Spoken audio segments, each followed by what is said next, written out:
Dr. Cortex, we have not determined the cause of past failures.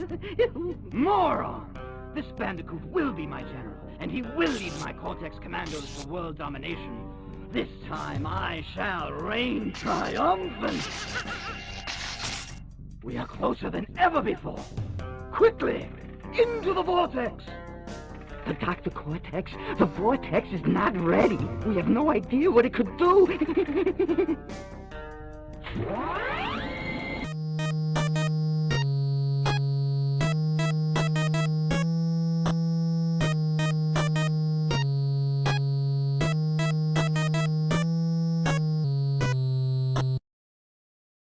Hello everyone, Alec Eldridge the SideQuest Gamer here, and today we are taking a look at one of my childhood favorite classics, Crash Bandicoot for the PlayStation. Now, this has got to be one of the most requested games on my channel, if not the most requested game.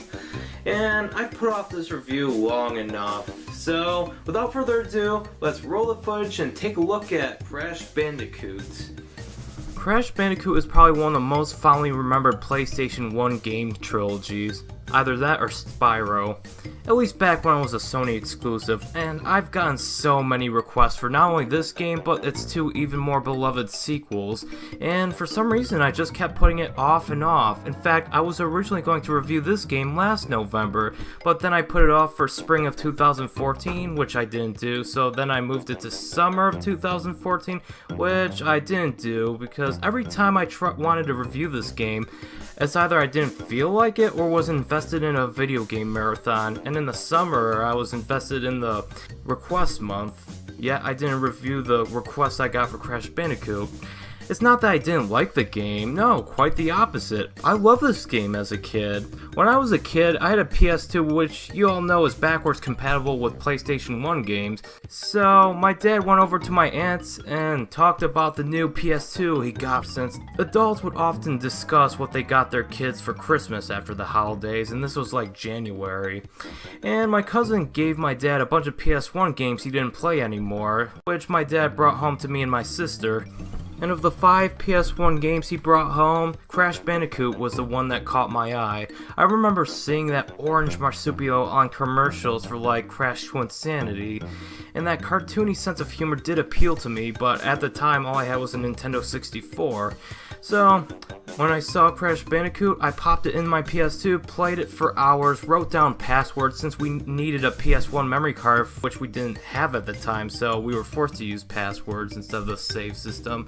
And it was one heck of a time. I invested more time in that last gen PS1 game more than I even did with my PlayStation 2 games.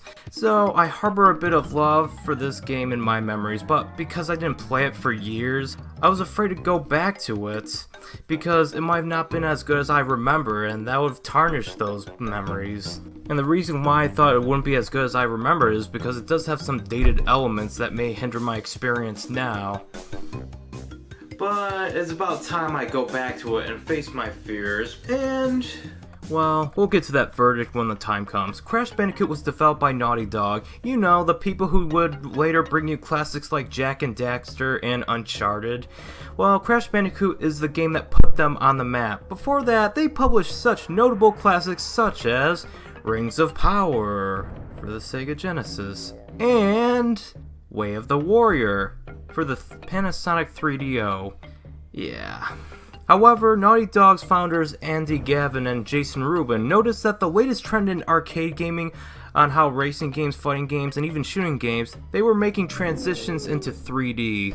So these two would brainstorm ideas on how to make a platformer starring a cartoon character transition into the third dimension, but due to the camera being constantly locked on the character's backside, they jokingly called it, excuse my language children, Sonic's Ass Game. So Gavin and Rubin presented their idea of Sonic's Ass Game to Mark Cerny of Universal Interactive Studios, and he liked it, and they decided they wanted to make Crash Bandicoot for the PlayStation console, since the 3DO, Atari Jaguar, and Sega 32X CD-based systems had very poor sales and were hard to develop for. while the PlayStation was the easiest to develop for. Even more interesting is the character himself, Crash Bandicoot, was conceived as basically the cool and edgy Sonic the Hedgehog mixed with the spinning powers of Warner Brothers' Tasmanian Devil. Hence the introduction of the spin attack. Yet, Crash is mainly silent because Naughty Dog thought that a voice for him would be lame. And knowing platformers previously like Bubsy and Awesome Possum had voice clips, they were kinda lame. Although Crash would say basic phrases like, "Whoa!" Crash himself wasn't even a Bandicoot originally, as they were still trying to figure out what the character was going to look like and what species he was going to be. They had ideas like Willy the Wombat and even Ozzy the Otzel, a mix of a otter and a weasel, and that's later used in their series Jak and Daxter for the character Daxter. So they chose the character species to be a Bandicoot, which is an Australian marsupial, and they named him Crash, and the rest is history. This game was released in 1996 for the PlayStation console and was published by Sony and distributed by Universal Interactive. It obviously sold very well, as the version I have is actually the Greatest Hits reprint, and games don't get a Greatest Hits reprint unless they sold very well.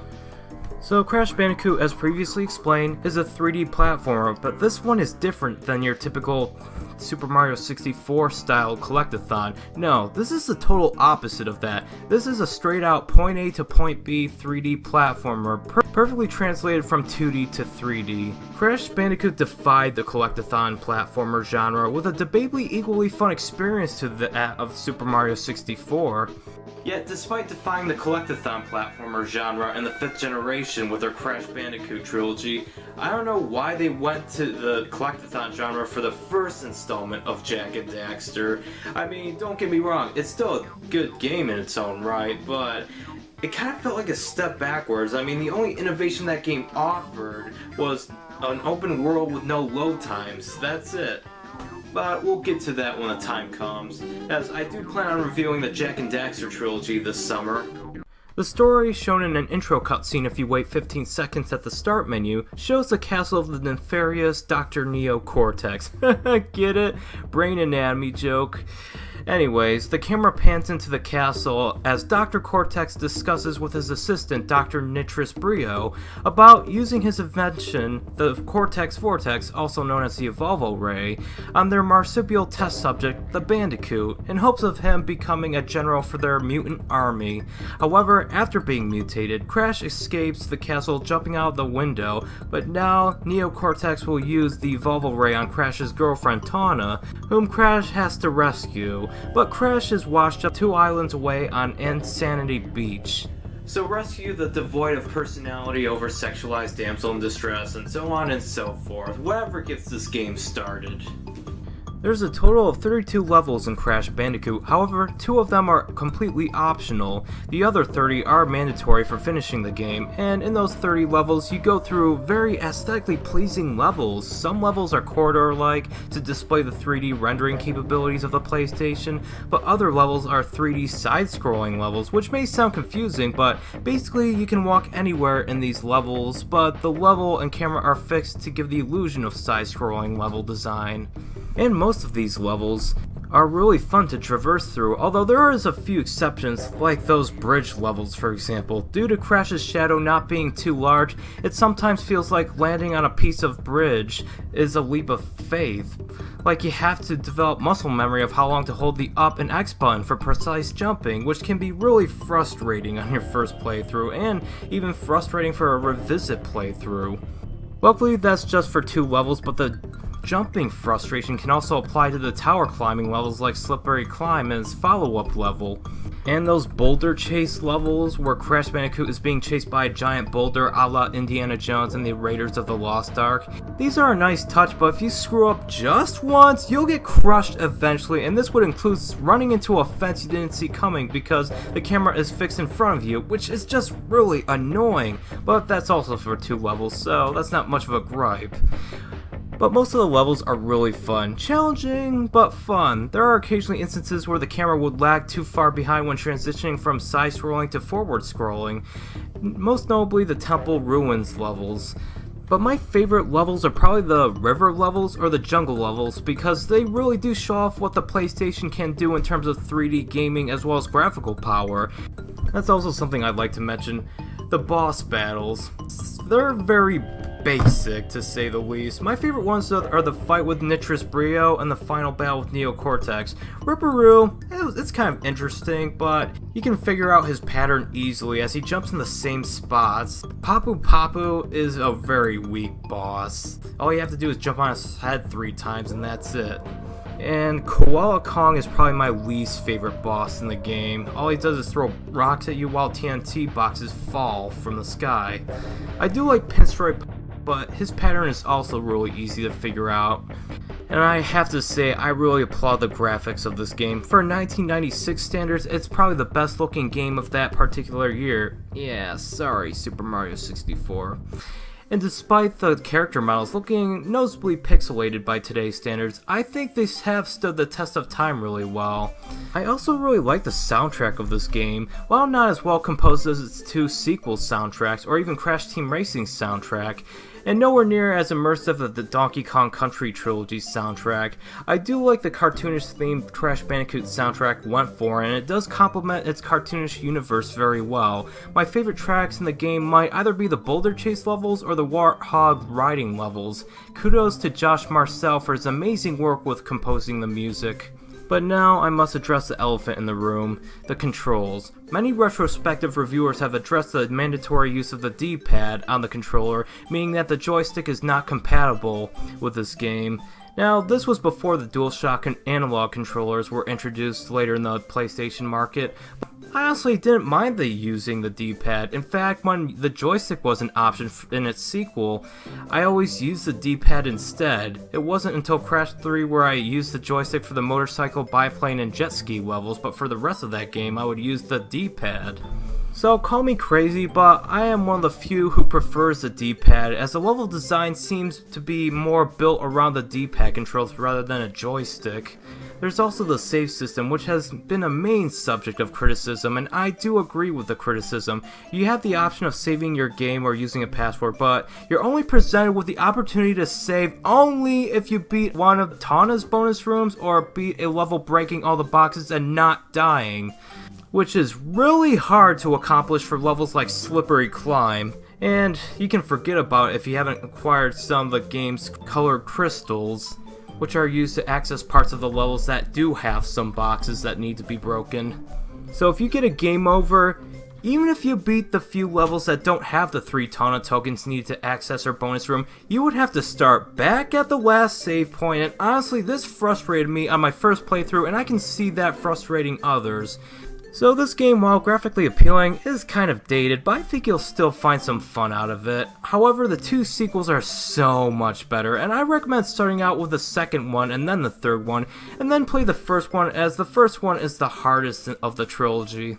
And other than the beginning and ending, none of the established continuity really matters in the sequels, as the girlfriend Tawna disappears from the continuity and is not mentioned again, well, except for that DS Party spin-off, which we don't talk about.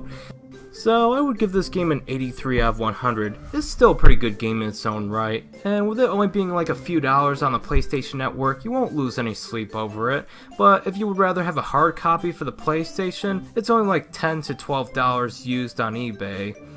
This game may not be as good as I remembered, as I was addicted to this game when I was a kid, to the point where I had to have every Crash Bandicoot game after beating the first one.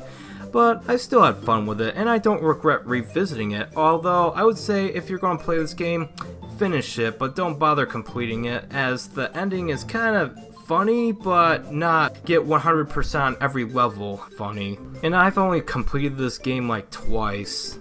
I guess now I prefer the Jak and Daxter games, specifically the second and third Jak games, over Crash Bandicoot. But as for my thoughts on the sequel to Crash Bandicoot, tune in this December, as that game is mostly snow themed, and December is a pretty cold month for those who live away from the equator.